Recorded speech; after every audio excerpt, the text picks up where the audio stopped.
and we started writing music. Put our first band together called the Jacobs, which is a stupid name.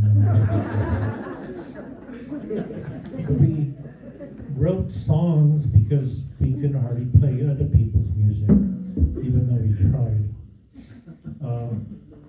When we changed from the Jacobs, we became Lincoln Street Exit. And I want to introduce one of the original members right there from Lincoln Street Exit. Frank, stand up. Frank Martinez. He was on the first album that we did back in 1967. And we were just in high school when we recorded that album. And he's still with us here, so that's a good sign off, Frank. Yeah, I would say so. Still here. So we transitioned, we played Lincoln Street Exit through the summer of 67 into 68. And we broke up in the summer of 68. And then we got back together in the fall of 1968. And we struggled to play and, you know, learn songs. We were playing blues things and started playing heavy metal things and heavy rock things. And finally we became signed by Mainstream Records in 1970. And we recorded our very first album that was on vinyl, which was called Drive It. And those are all original songs.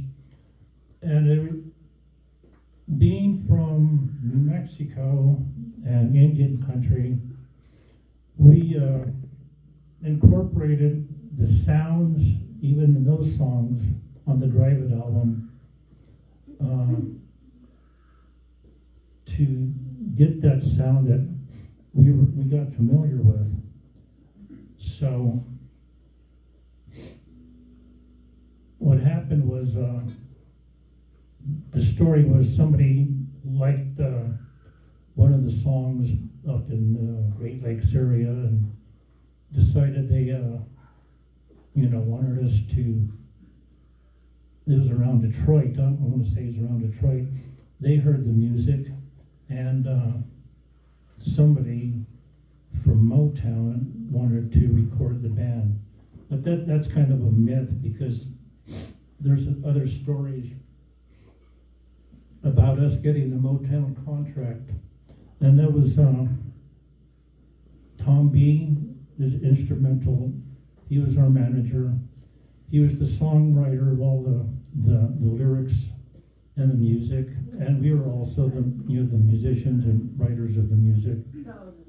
But all together, Tom B, myself, Max SUAZO, Lee Herrera, and R.C. Garris created what is Exit. Everybody thinks the name XIT came from heaven or something, Like it was, we were sitting in a bar up where we had our mountain house in Sandia Crest, and me and Mac and Lee, maybe RC was there. We were looking at a sign, and the E was out of it, and we saw XIT. And Mac says, "Damn, that sounds like a good name for a band." I mean, I said we had to change our name to Exit, just EXIT. He says, "Yeah, but now that we're doing the Indian music, that sounds like it could be like crossing of Indian tribes, with the X being the crossing." I said, "Oh yeah, hell yeah. That's a good name." Yeah. So that's how we ended up with Exit. Mike was always like that. He would think of way off things like that. He was a hell of a bass player. We shared a lot. We did a lot of concerts together. Played all over the country. Biggest thing was we got signed on to Motown Records, and we got to go to Detroit, Michigan, hauling a big washing machine box that had our big Exit bass drum in it. plus all the other house style drums that we had that Lee played. Lee was the first one in this whole country that played a set of all leather Indian drums. And he wore bells on his legs to get the whole sound, and it was just incredible. Every band that we played with was just in awe of him. They would, one concert we did with Three Dog Night in Albuquerque, Floyd, the drummer, came up, saw Lee's drums and says, "Can I play those?" I said, "Well, don't ask me, ask Lee." He asked, Lee said, "Yeah, go ahead, sit down." Floyd was a great big black man with big, strong arms. He always wore a shirt with cut-off sleeves, and he sat down on these drums and just played the hell out of them. I said, "God, this guy is good." And that was a good band, too. We did lots of concerts. It wasn't one. We did Three Dog Night, opened up them for 3 different concerts in Albuquerque. We also opened up for Grand Funk Railroad, Beach Boys, Redbone. Redbone 1, 2, 3, 4 times, And our debut concert was at the Pit, where we opened up for Joe Cocker. And when he was doing this Madman and Englishman concert. And that's when we first did Exit. Only thing that bummed me out was Tom had an idea that he wanted to have a lead singer. So he pushed me to the side, and he got a lead singer. His name was Louis Lumabatu. I don't know if you guys know him. He was on the Exit reunion DVD that was done back in 1999. Anyway, that's when we started doing all of our Exit music live on stage. So he didn't last too long, so they put me back as lead singer again. Because people were saying that that guy doesn't sound like the lead singer. So it's because I'm the lead singer back then.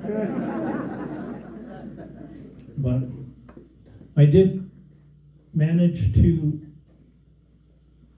do a big concert in Dallas, Texas in June of 1972. That was my last gigs at Exit. After that I had quit because I got married and my daughter was going to be born. So, but that's when we met all of the AIM members in the beginning. Russell Means, Dennis Banks, the Bellicor brothers. I don't know who was in that room, but they were all in there, and they came to organize. And they came to this big powwow in Dallas that had Chief Dan George opened up, Black Oak, Arkansas, Redbone, and us. And we only got to play 1 song, and Redbone only got to play 2 songs because Black Oak, Arkansas played for 3 hours straight. But at least, we did it. Anyway, that was my stint with Exit. I came back with them after I quit back in 1973, after my daughter was born. And I played with them until 76 again. And by then it was kind of all over. I went my own way, everybody went their own way. Mac actually just stayed with Tom. And then he came back to me back in 2004. And we wanted to write more songs. So from 2004 to 2010, we wrote 4 different albums together. Because he was just constantly writing words and I was putting music to all of it. So, and then after that, I asked, he was kind of hard on money, so what I did was I would hire him to do certain gigs with me so he could make ends meet and get some money. And, you know, it was kind of hard on him to, he was living with his mom, taking care of her, and he did that, you know, until the day she died. And taking care of you guys, you know, I guess you had gone on your own, but, and